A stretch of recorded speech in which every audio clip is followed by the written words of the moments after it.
ఒక చిన్న బాలుడు భోజనం చేయకుండా అన్నం తినడానికి మొండిగా మారం చేస్తుంటే అప్పుడు తల్లి అంటుంది, అదిగో దయ్యం వస్తోంది, తినకపోతే అది వచ్చి నిన్ను ఎత్తుకుపోతుంది.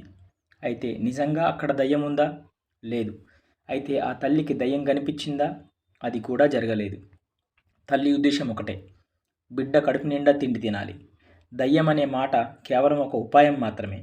అదేవిధంగా శాస్త్రాలు బ్రహ్మం మరియు జగత్తు అని రెండు విషయాలను చెబుతున్నాయి.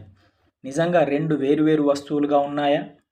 మొదట మనకు అలాగే అనిపించవచ్చు, కానీ శాస్త్రాల ఉద్దేశం భేదం చూపడం కాదు, అభేదాన్ని అర్థం చేయించడమే.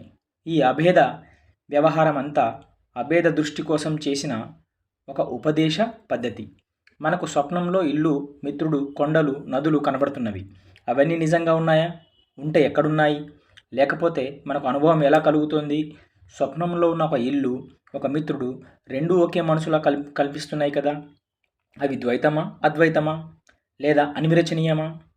ఒక కల్పిత స్వప్నానికే ఇన్ని లక్షణాలు చెప్తున్నాం కదా.